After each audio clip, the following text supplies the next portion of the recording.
తాకట్లో ఉన్న మీ బంగారాన్ని విడిపించి ఆ రోజు ఆన్లైన్ రేటుకి కొంటాం. Sharma gold company.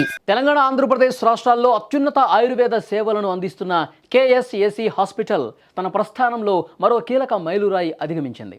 28 సంవత్సరాలు పూర్తి చేసుకున్న సందర్భంగా ఎర్రమంజిల్లోని ప్రభుత్వ పాఠశాలలో దాదాపు 150 మంది విద్యార్థుల కోసం భారీ ఆరోగ్య శిబిరాన్ని నిర్వహించింది. కేవలం చికిత్స మాత్రమే కాకుండా విద్యార్థులకు ఆరోగ్యం పట్ల అవగాహన కల్పించడం లక్ష్యంగా ఈ కార్యక్రమం జరిగింది. తెలంగాణ రాష్ట్ర ప్రభుత్వ ఎంపానెల్డ్ NABH గుర్తింపు పొందిన ఏకైక ఆయుర్వేద ఆసుపత్రిగా కేఎస్ఏసీ ఈ శిబిరంలో కీలక అంశాల మీద దృష్టి పెట్టింది.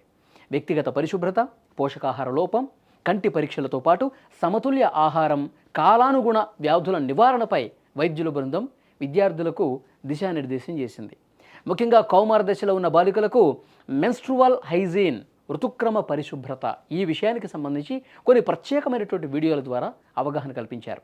అలాగే ఆడపిల్లలను గౌరవించటం, నైతిక విలువలతో మెలగటం ఈ విషయాలు మొత్తం కూడా అబ్బాయిలకి అవగాహన కల్పించారు. ఈ కార్యక్రమంలో retired army officer brigadier Srinath Kodaru, అలాగే retired naval officer captain Rajesh Pai, అలాగే పాఠశాల ప్రిన్సిపల్ వెంకటరెడ్డి చీఫ్ గెస్టులుగా హాజరయ్యారు. ఈ సభకు కేఎస్ఏసీ ఫౌండర్ అలాగే CMD డాక్టర్ సాజీ డిసౌజా అధ్యక్షత వహించారు. CEO Rajat Sharma, medical superintendent doctor Ancy D'Souza వేదికను అలంకరించారు.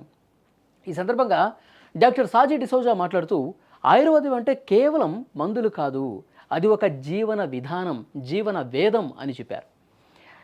తన విజన్ గురించి చెప్తూ, భారతీయ వేద తత్వశాస్త్రం నుంచి పుట్టిన ఆయుర్వేదాన్ని దేశంలోనే మొదటి ఎంపికగా మార్చడమే తమ లక్ష్యమని చెప్పారు. కేవలం రియల్ హీరోల కంటే దేశాన్ని కాపాడే రియల్ హీరోల సమక్షంలో ఈ వేడుక జరుపుకోవటం గర్వంగా ఉందని చెప్పారు.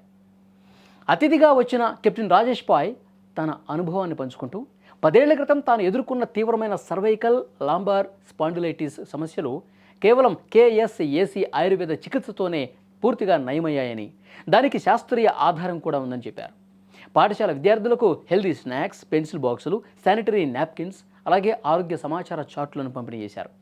చివరిగా సంస్థ ఎదుగుదల కోసం కృషి చేసిన ఉద్యోగులను సత్కరించి తాము స్వయంగా తయారు చేసిన మైండ్ వెల్నెస్ ఉత్పత్తుల్ని అతిథులకు అందజేశారు. ఈరోజు మన కేఎస్ఏసీ హాస్పిటల్ది 28th యానివర్సరీ అన్నమాట.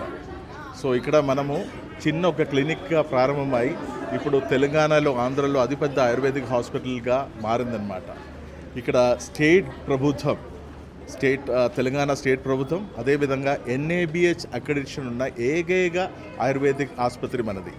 సో ఆయుర్వేదంకి అందరికీ ఒక చిన్న చూపు ఉండేది, అమ్మమ్మ వైద్యం, నాటు వైద్యం, చెట్టు వైద్యం, ఇది దీనికి తగ్గదు, మారదు, లేదంటే సైడ్ ఎఫెక్ట్స్ ఉంది, రకరకాల ఇది. సో ఇవి అన్నీ మారుస్తూ తీరుతూ అందరిది అపోహలు అన్నీ దూరం పడేసి మనం ఒక కొత్త సంస్కారంతో రావడం జరిగిందనమాట. ఏంటంటే ట్రీట్మెంట్కి ముందు రిపోర్టు, ట్రీట్మెంట్ తర్వాత రిపోర్టు. సో పేషెంట్ కళ్ళ ముందు చూడొచ్చు మనకి ఎంత రిజల్ట్ వచ్చిందని. సో ఇలా ఒక ఐడియాలజీతో ముందుకెళ్ళిన ఆయుర్వేదం, మన ఇండియన్ వేదం నుంచి పుట్టి పెరిగిన శాస్త్రము, దీనికన్నా గొప్ప శాస్త్రం వేరే ఏం లేదు. దానికి అన్ని వైద్య విధానంకి తల్లిగా ఉన్న ఆయుర్వేదిక్ శాస్త్రం, ఆ శాస్త్రంది ఒక చిన్న డిసైపుల్ కేఎస్ఏసీ హాస్పిటల్. సో ఈరోజు యానివర్సరీ సందర్భంగా మనం ఏం చేశామంటే, యానివర్సరీ అని పెద్ద అది ఇది చేయకుండా మన ఎర్రమనిసిల్లో గవర్నమెంట్ స్కూల్ ఉంటుంది, అక్కడ ఉన్న పిల్లల్ని, బాయ్స్ని, గర్ల్స్ని అందరినీ తీసుకొని వాళ్ళది హెల్త్ చెకప్ క్యాంప్ చేయడం జరిగిందనమాట. సో వాళ్ళకి ఆరల్ హైజీన్ తో ఫిజికల్ హైజీన్, వాళ్ళకి ఈ ఆయుర్వేదములు చక్కటి చెప్పిన ఏంటంటే ప్రతి వాతావరణం మారుతూ ఒక్కొక్క ఋతువు వచ్చినప్పుడు రకరకాల, ఇప్పుడు శీతకాలం అని, ఎండాకాలం అని, వర్షాకాలం అని, ఇట్లాంటి కాలాలు వస్తున్నప్పుడు రకరకాల జబ్బులు రావచ్చు. ఆ జబ్బు రాకుండా ఎలా ప్రివెంట్ చేయాలి? ఎందుకంటే పాపం వాళ్ళ తల్లిదండ్రులు కష్టపడి సంపాదించుకొని ఉండేది, పిల్లలకి అనారోగ్యం ఏదైనా వచ్చిందంటే వాళ్ళకి పెట్టడానికి డబ్బులు లేవు. సో వాళ్ళు కష్టపడతారు, వాళ్ళు బాధపడిపోతారు. సో వాళ్ళకి జబ్బులు రాకుండా చూడడం అనేది ఒక ముఖ్య ఇదిగా, ఎలా ఆరోగ్యంగా ఉండాలి అని ఒక మంచి న్యూట్రిషనల్ చార్ట్, అంటే బ్యాలెన్స్ డయట్ ఇలా తీసుకొని ఉండే మనకు ఎట్టు విధంగా అనారోగ్యం రాదు.